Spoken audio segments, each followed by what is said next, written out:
alim, nabi, rasul, kenapa mereka minta hidayah? Kalau yang jahil sudah, yang baru separuh ilmu sudah, yang sudah berilmu tidak beramal sudah, yang meyakini yang batil sudah. Sekarang kita tanya, kenapa Nabi tetap minta hidayah?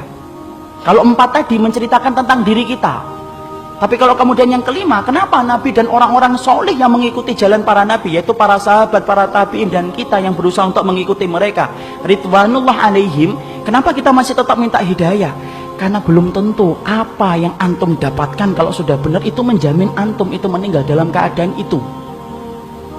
Kita apa pernah menjamin bahwasanya kita akan mati husnul khatimah dalam keadaan iman? Siapa yang menggaransi iman kita? Tidak ada. Minta hidayah supaya Allah itu memberikan istiqomah setelah kita dapat ilmu yang benar. Bukankah Allah menunjukkan lembaran-lembaran kehidupan sejarah, banyak orang yang mereka itu bertabur iman di awal kehidupan, tetapi mereka matinya murtad.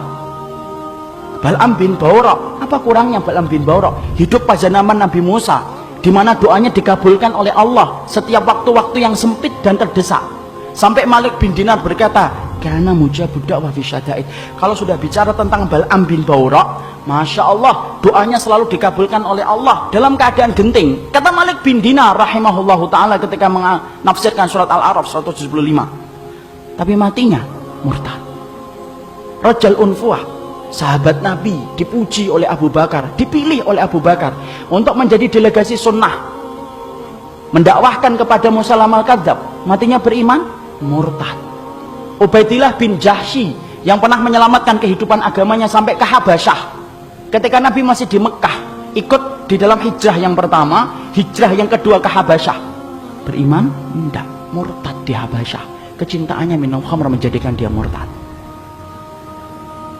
Seorang muadzin yang diceritakan oleh Imam Qurtubi, murtad ketika kemudian tergiur dengan pesona seorang wanita yang dia lihat ketika adzan di tempat yang tinggi. Orang dulu ketika adzan naik ke tempat yang tinggi, melihat seorang wanita begitu cantik turun, ini gentle dia ini, turun, dia katakan dia cinta sama wanita itu. Wanita itu berkata, tidak bisa kami nerima kamu karena kami Nasrani dan kamu Muslim. Loh, dengan apa saya bisa diterima? Berpindah kepada Nasara. Pindah, ikhwan. Murtad, meninggalnya di hari dia meninggal dunia, akan mencampuri istrinya, naik ke atap, kemudian jatuh. Belum sempat mencampuri wanita yang menjadikan dia murtad. Siapa yang menjamin?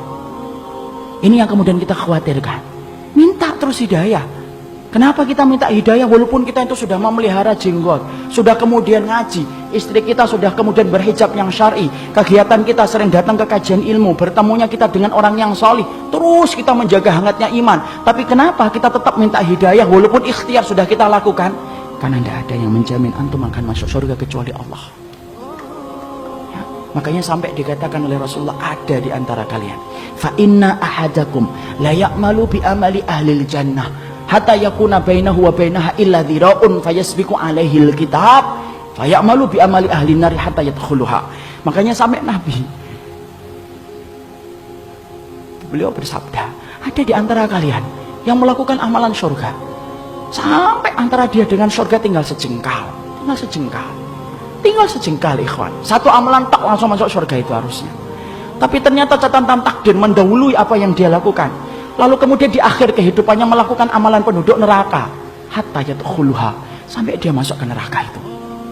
Ada pula yang sebaliknya, fa inna ahadakum la ya'malu bi amali ahlin nar hatta yakuna bainahu wa bainaha illa dhira'un fayasbiqu alaihi alkitab fayamalu bi amali ahlil jannah hatta yadkhuluha. Nabi kemudian berkata sebaliknya, ada pula di antara kalian yang melakukan amalan penduduk neraka, terus sampai antara dia dengan neraka tinggal sejengkal tak, kata Nabi. Tetapi catatan takdir mendahului apa yang dia lakukan. Dia melakukan amalan penduduk surga sebelum meninggal dunia, lalu kemudian Allah masukkan ia ke dalam surga. Antum tahu Usairim bin Abdul Ashhal? Usairim bin Abdul Ashhal, seseorang sahabat yang dikatakan oleh Nabi sebagai penduduk surga, tapi keningnya tidak pernah dipakai untuk bersujud kepada Robnya. Karena apa? Masuk Islamnya belum ada 24 jam. Ketika dia masuk Islam mengucapkan syahadat, dia bertanya, sholat? Belum waktunya sholat. Apa yang saya lakukan? Ayo berjuang bersama Rasulullah. Berjuang bersama Rasulullah SAW dan para sahabat. Ketika kemudian dalam peperangan tersebut Allah takdirkan dia meninggal dunia. Ketika meninggal dunia, Maka rame para sahabat membicarakan tentang Usair bin Abdul Ashhal. Sampai Abu Hurairah berkata, inilah penduduk surga yang belum pernah menempelkan keningnya untuk mencium bumi bersujud kepada Allah. Itulah Usair bin Abdul Ashhal. Siapa yang jamin, ikhwan? Jangan sombong kalau kita hari ini sudah ngikut Pak. Jangan sombong ketika kita hari ini sudah ngaji. Belum tentu itu akan menjadi jaminan bahwasanya itu menjadi keimanan kita ketika meninggal dunia. Jangan magrur. Apa itu magrur? Tertipu dengan amalan kita, merasa bahwasanya amalan kita itu akan pasti menjadikan kita masuk surga. Siapa yang jamin? Minta hidayah kepada Allah supaya kemudian kita diberikan oleh Allah. Kalau antum betul-betul orang yang solih, supaya hidayah yang antum minta menjadikan antum diberikan istiqomah sampai antum meninggal dunia. Itu yang kita minta kepada Allah. Inilah pentingnya hidayah. Makanya di dalam kehidupan kita sampai Allah terangkan doa yang pertama bukan doa meminta ampunan. Doa yang pertama bukan meminta surga. Doa yang pertama di dalam Al-Quran bukan meminta perlindungan dari neraka. Tapi doa yang pertama, ikhwan, antum sebagai hambanya Allah diajarin oleh Allah. Kita diajarin oleh Allah minta hidayah. Karena kalau antum sudah dapat hidayah, antum diampuni oleh Allah. Kalau antum sudah dapat hidayah, antum dimasukkan surga oleh Allah.